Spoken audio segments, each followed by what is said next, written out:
Là en face, c'était chez Bramery. C'était là, ici, chez Dufour. Mais celui qui était, c'était Cassan à ce moment. Le 27 novembre 1915, le journal de Bergerac annonçait la construction d'une nouvelle usine à l'est de la ville, sur les bords de la Dordogne.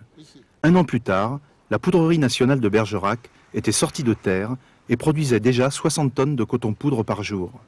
Entre 1915 et 1960, des milliers d'hommes et de femmes travaillèrent dans ces murs, parfois par familles entières. Voici l'histoire de la poudrerie de Bergerac, de 1915 à 1960, telle qu'elle vit aujourd'hui dans la mémoire des poudriers et des Bergeracois.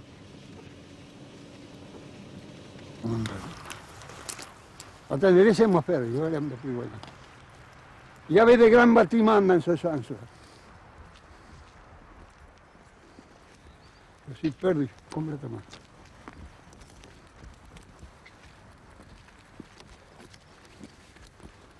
Complètement perdu.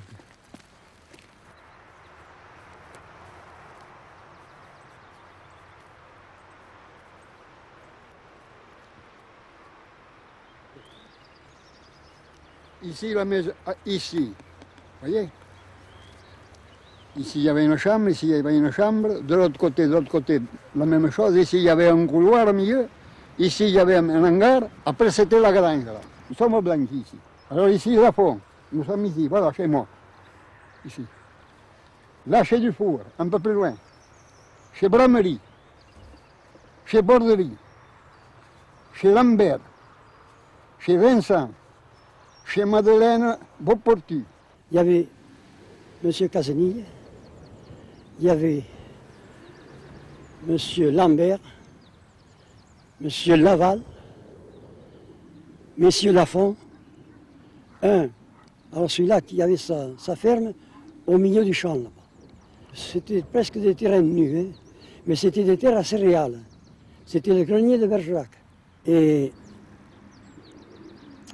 cette usine a commencé vers le printemps 1916, et comme c'était une usine très importante, qu'on n'avait jamais vu de pareilles choses à Bergerac, ça a été un lieu de promenade du dimanche. Le dimanche, sur la route de la Laine, il y avait 3 ou 4 000 personnes l'après-midi qui se promenaient pour voir la construction du chantier. La première construction qui s'est faite, c'est les châteaux d'eau.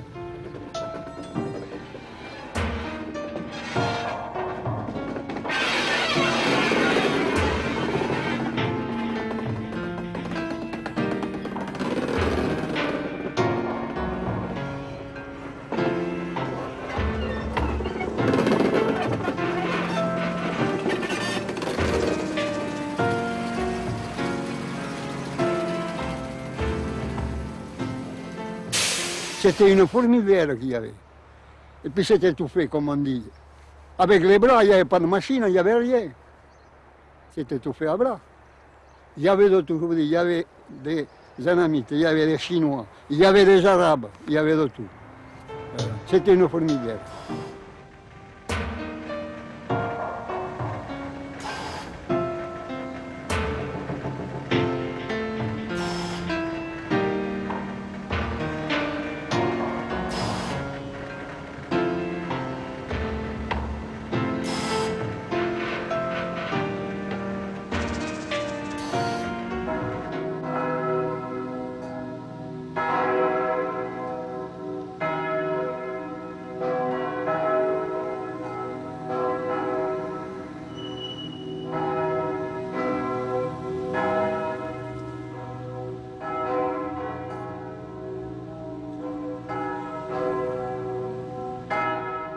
À la poudrerie de Bergerac, dans les années 18, début 18, fin 17-18, nous avions une usine qui en renfermait, pour employer un terme de l'époque, à peu près 18 à 20 000 ouvriers. C'était quelque chose de colossal. Ce souvenir de gosse, je l'ai gardé parce que c'était une distraction pour nous d'aller sur la route de Cahors tous les soirs lorsque les ouvriers, les poudriers, on les appelait, sortaient. C'était une file ininterrompue, vous voyez, des milliers d'hommes, de femmes qui sortaient là. On allait voir passer des noirs, des rouges, des jaunes, il y avait de tout. Tout le long du chemin, sur ces 2 kilomètres, tout le long, il y avait des négoces, des magasins, des échoppes, des achalandages de légumes, de fruits, de viande, de café, tout ce que vous voulez. Et je connais à Bergerac des gens qui, quelques-uns ont fait fortune pendant cette période-là, parce qu'il y avait beaucoup d'argent quand même.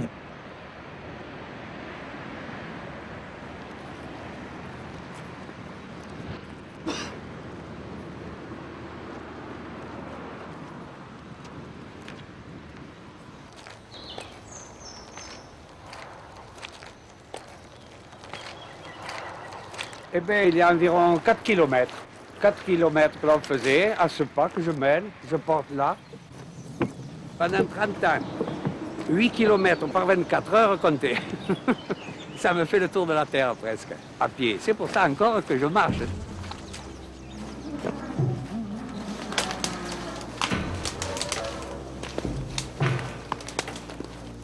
Voilà le mur, mais le chemin, le petit escalier. Voilà les anciens bâtiments. Et pour monter,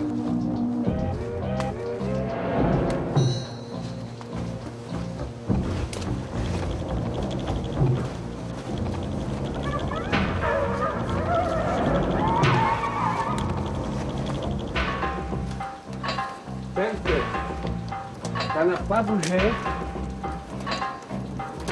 Voilà. Ça, ce sont les bombes qui sont tombées là. Voilà ce qui restait de la poudrerie.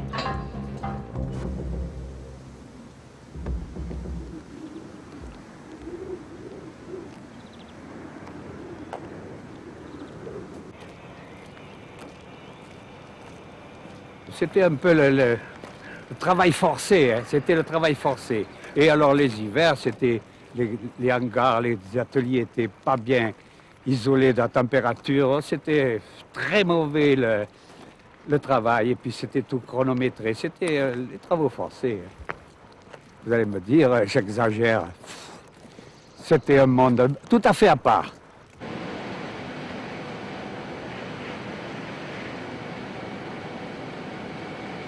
Ce travail est très pénible. Les ouvrières, pour la plupart jeunes filles et jeunes femmes, s'y épuisent rapidement. Il faut bourrer coûte que coûte la gueule des canons. Sur les terrains voisinant la poudrerie, on a édifié de nombreuses baraques où logent pêle-mêle des milliers d'hommes et de femmes. En ville, il n'y a plus un galetas disponible et la moindre soupente est louée à des prix de record. À l'embauche, les mères déposent leurs petits-enfants dans les garderies et les reprennent à la sortie. Nous entrons en hiver, la température est tombée brusquement au-dessous de 0, il neige, il gèle.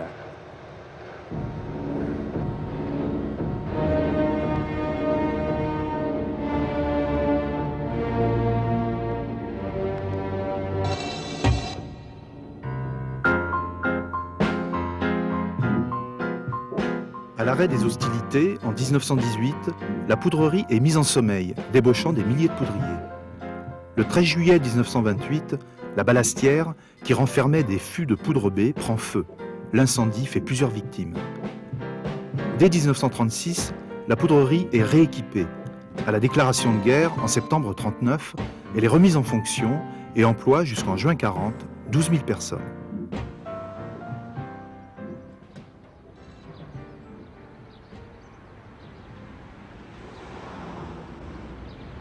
Alors, et vous avez d'abord les 2 cheminées de la poudrerie, là-bas en face. Vous voyez, la grande, l'ancienne, il y en avait 2 comme ça. Hein. Il y en a une qui était fichue par terre. Je ne l'ai jamais quittée depuis 1940, la cheminée de la poudrerie. J'habitais donc dans les logements de fonction. Après, quand je suis allé rentrer, on a construit là-bas derrière, c'était pas loin d'ici, à 200 mètres. où j'avais encore la cheminée de la poudrerie, et puis après on s'est trouvé avec la cheminée de la poudrerie en face. Enfin, ça...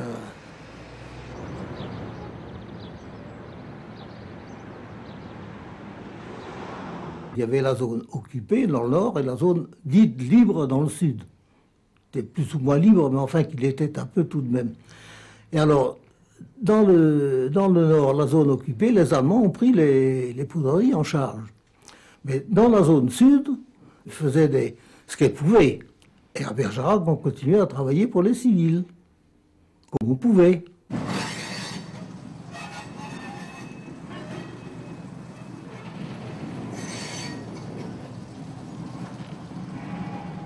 Après l'invasion, il y a eu un contrôle allemand, qui était très léger d'ailleurs, hein, qui était très léger.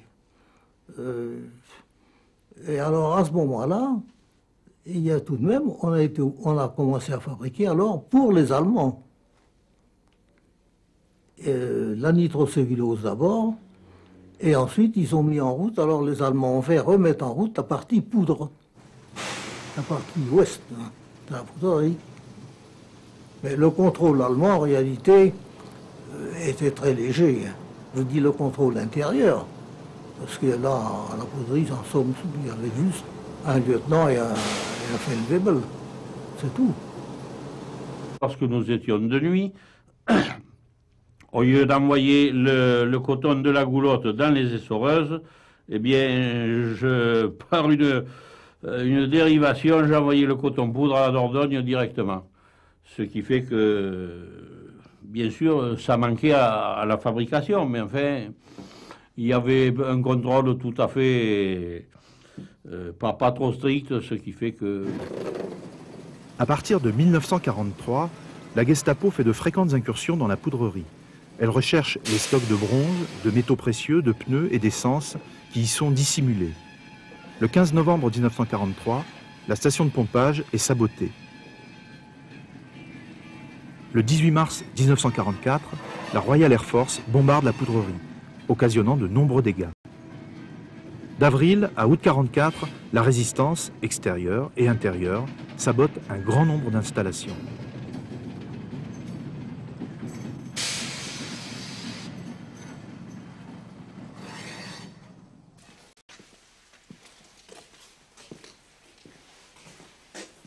Ah oui, ils sont barrés avec les autres machins. Alors, autrement, ce coin-là, c'est la prison. Alors, il y a un petit grillage dessus. Et tout, comment ça s'appelle, tous les prisonniers viennent là, 3 jours, 4 jours de semaine. Alors, là, c'est toujours la réfectoire pour que...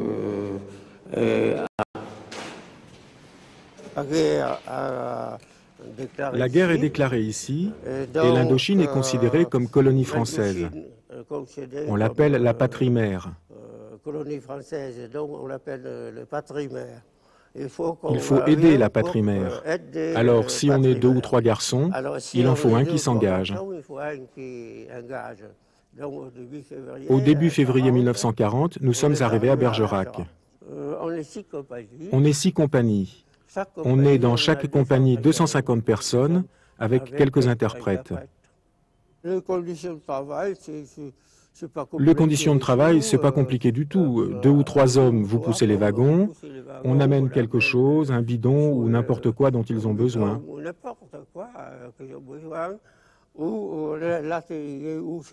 À l'atelier, on fait bouillir le coton cru et une fois qu'il sort, on l'amène dans un autre atelier pour le laver.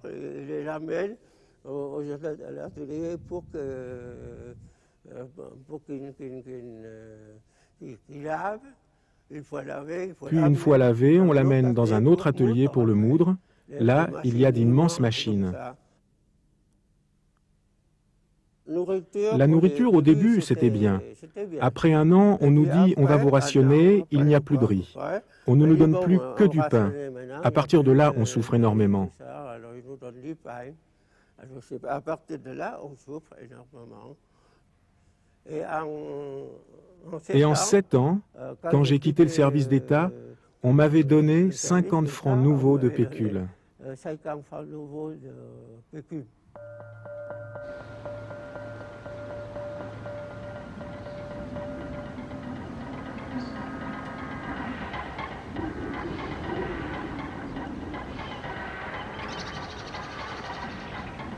C'était une période très trouble, c'est-à-dire qu'on faisait comme on pouvait, voyez-vous.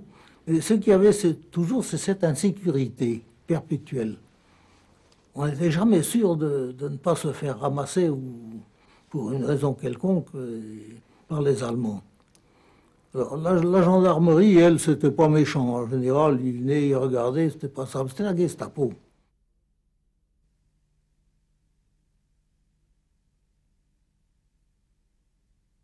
Garot, moi je l'ai connu, il est arrivé en 40, alors on a travaillé ensemble. On était plus ou moins liés par un tas de choses. Et c'est un gars qui avait beaucoup de caractère, même un peu trop, quelquefois. Parce que voyez-vous, un jour, il fait promener les Allemands, il leur dit, ben vous voyez, derrière ces bottes de paille, ben, c'est plein de pneus. Oh, non. Eh bien, c'était vrai, si. Seulement, à force, eh ben, il a fini par être ramassé quand même. Et c'était vraiment un très, très grand bonhomme. Vraiment un super, si vous voulez.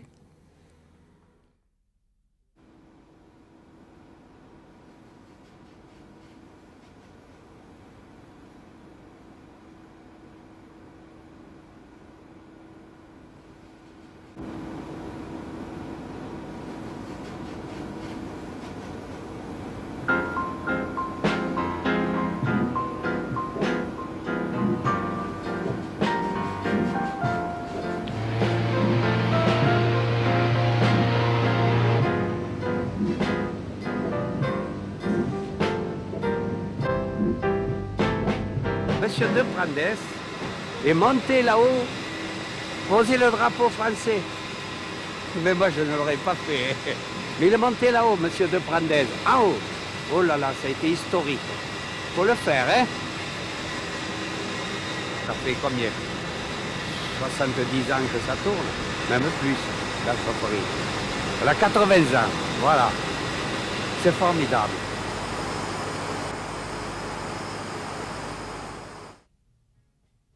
La production a repris petit à petit. Il y avait un produit civil, on appelait ça le CA4, c'est le coton azotique. Nous avions hérité un petit peu de ça, de l'ingénieur Garot. Les gens se sont remis vraiment au travail. Et et alors ce qui est intéressant, c'est que on travaillait pour nous. Voilà, disons ce qu'on faisait en 45, bon, avant 45 c'était pour quelqu'un, c'était pour l'occupant. Mais là, on a l'impression, et c'est vrai, on travaillait pour nous, pour la France. On peut dissoudre d'autres corps dans les solutions de nitrocellulose, la mélanger avec d'autres produits tels que des plastifiants, des résines, des colorants, des pigments. C'est grâce à ces propriétés que s'expliquent les nombreuses applications de la nitrocellulose qui est, en fait, la plus ancienne des matières plastiques synthétiques connues. Elle est utilisée dans la fabrication des films de cinéma, du celluloïd, des simili-cuirs, des toiles enduites, de certaines colles et des vernis de toutes sortes. Quand il y avait des menaces de guerre, immédiatement il fallait produire de la poudre. Puis quand les menaces de guerre cessaient, ben, on n'avait plus rien à faire. Ces alternatives de production forcenée et puis d'arrêt total, alors il y a embauchage et puis ensuite mise en chômage, c'était extrêmement pénible ça. Alors notre but c'était d'essayer justement d'avoir à côté des fabrications militaires, des fabrications civiles beaucoup plus régulières. C'était l'idée que j'ai eue, que j'ai défendue, oui.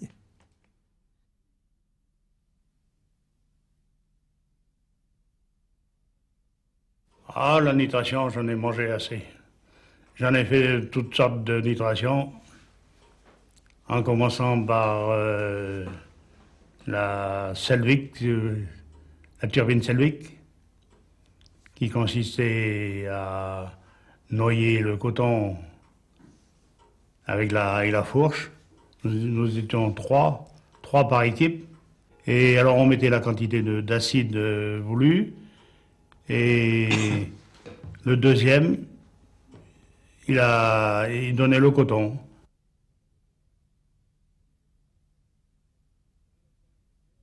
Quand le temps était clair, comme ça, là, bon, eh ben, ça allait très bien. Mais si le plafond était bas, les vapeurs restaient basses en bas, là, alors là, on en prenait son aise.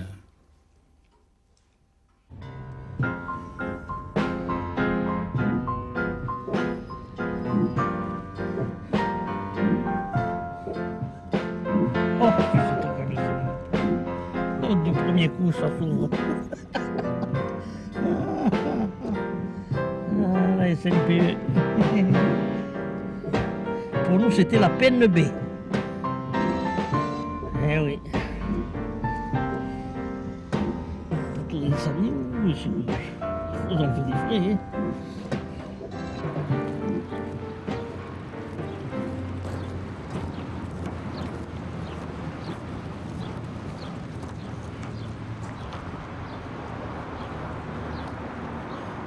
Ils n'ont pas trop foutu le bordel. C'est bien rangé, comme d'habitude, tant mieux. Allez, allons-y gaiement. Ah. Eh bien, il y a du désordre là un peu. C'est comme ça que je les ai imposés. Très bien. Ma table a coupé le verre. J'en ai coupé des morceaux de verre là-dessus. Oh, oh. Oh, oh, oh. Attends, pousse-toi. Il y a encore ma nana.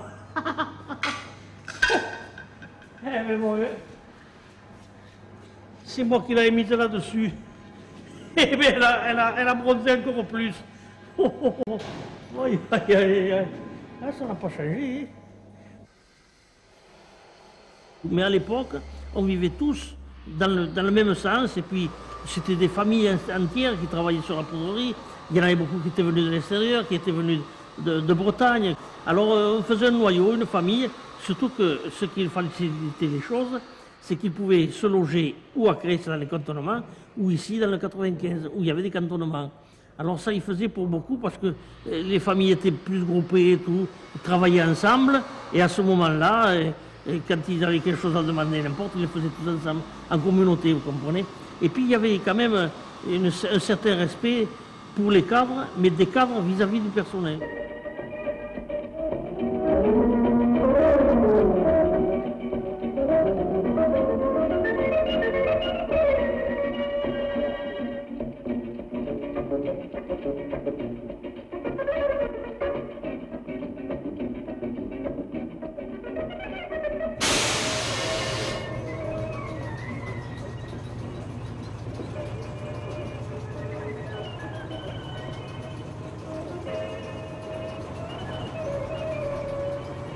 Les délégués syndicaux m'ont beaucoup aidé, m'ont donné quelquefois de très bonnes idées.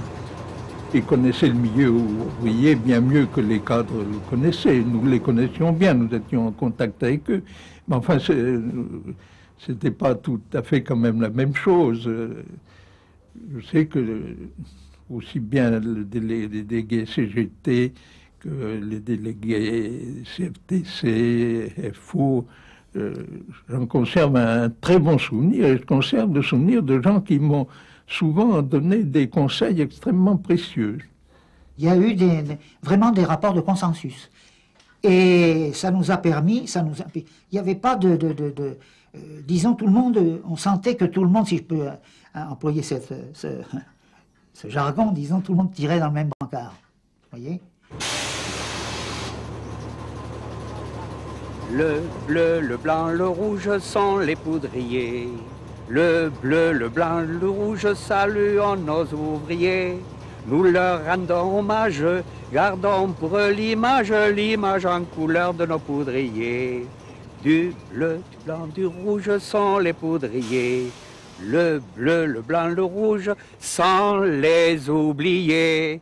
Je vous remercie.